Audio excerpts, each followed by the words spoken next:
Influencer. I'm having millions of followers different on different platforms, social media platforms. मेरा सवाल ये है कि मैं एक मुस्लिम घराने में पैदा हुआ। मेरे माँ बाप जो है मुसलमान थे।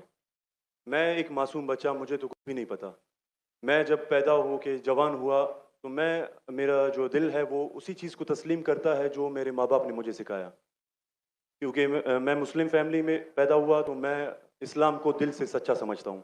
अभी जैसे हमारे लक्ष्मण भाई आए थे, एक मासूम बच्चा, उसको कुछ भी नहीं पता कि मज़हब क्या है, रिलीजन क्या है, और वो क्रिश्चियन फैमिली में पैदा हो या हिंदू फैमिली में पैदा हो, तो वो उसी चीज़ को फॉलो करता है, उसी चीज़ को उसका दिल मानता है जो उसके माँ बाप ने उसको सिखाया हो और उसके माइंड में फीड किया हो।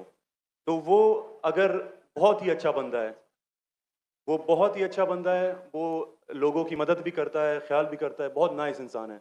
लेकिन अगर वो इस हालत में मर जाता है, तो क्या वो जहन्नुम में जाएगा या जन्नत में जाएगा?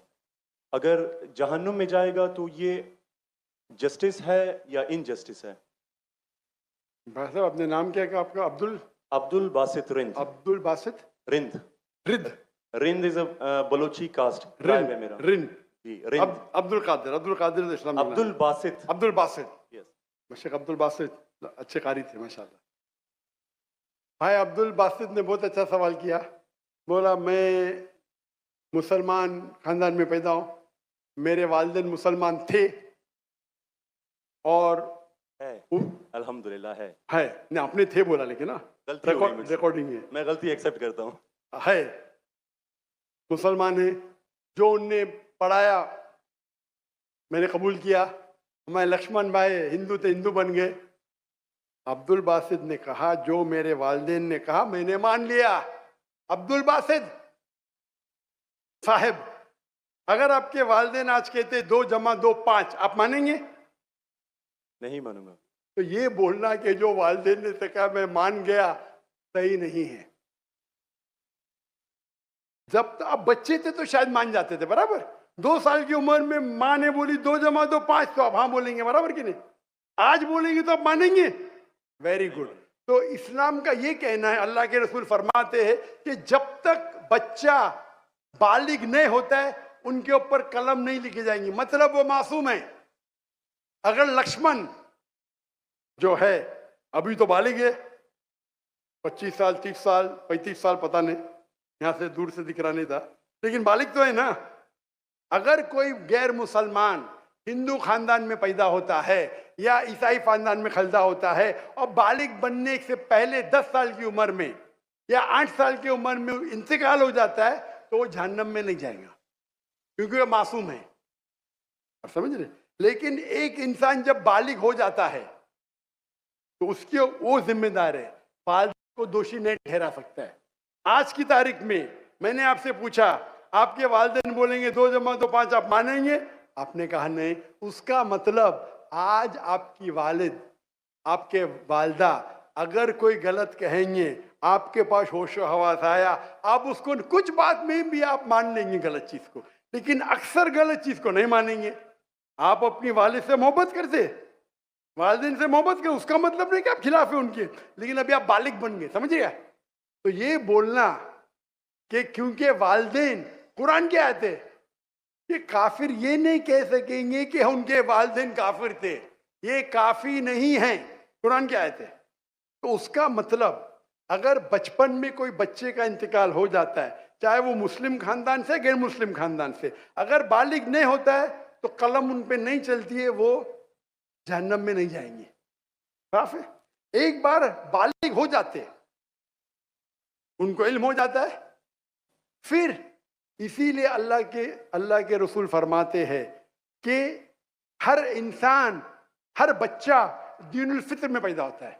उसके बाद उसके वालिदैन, उसके टीचर उसको बुत परस्ती सिखाते, उसको आग की इबादत करना सिखाते, और वो बुत परस्ती करने लगता है। बच्चा है तो माफ हो जाएगा, बालिग हो जाता है, उसके बाद समझ आ जाती है, तो वो जिम्मेदार है। तो अगर एक इंसान बालिग हो गया 25 साल 30 साल की उम्र में, शिर्क करता है और उसका इंतकाल होता है, तो वो जिम्मेदार है।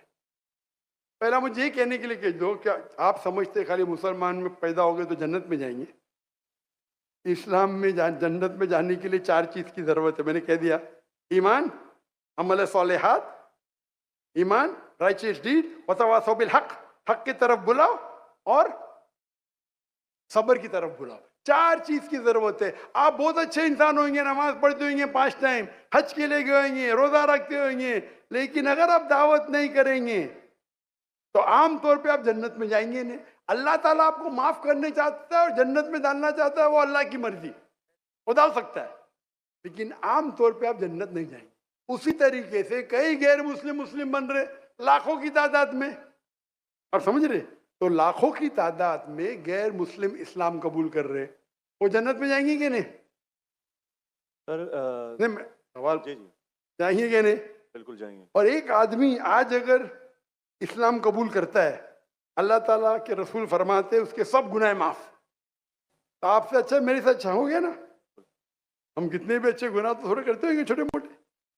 तो ये कहना तो ये अल्लाह सुभाना व ताला का हिकमा है, ला इकराह फिद्दीन, हमारे दीन में कोई जबरदस्ती नहीं। ये आप बोलेंगे नहीं लेकिन चांसेस है कि वो गैर मुस्लिम इसमें पैदा हुआ तो उसके इस्लाम करने के चांसेस कम है। बिल्कुल सही कम है।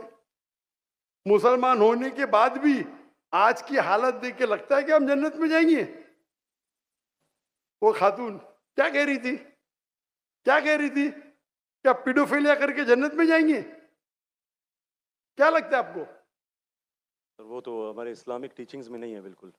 लेकिन जन्नत में जाएंगे क्या वो मुसलमान? अगर अपने आप को मुसलमान कहते हैं और पीडोफिलिया कहते जन्नत में जाएंगे? बिल्कुल नहीं। अगर वो खातून सही है, क्या पीडोफिलिया है, तो उनका पहला सवाल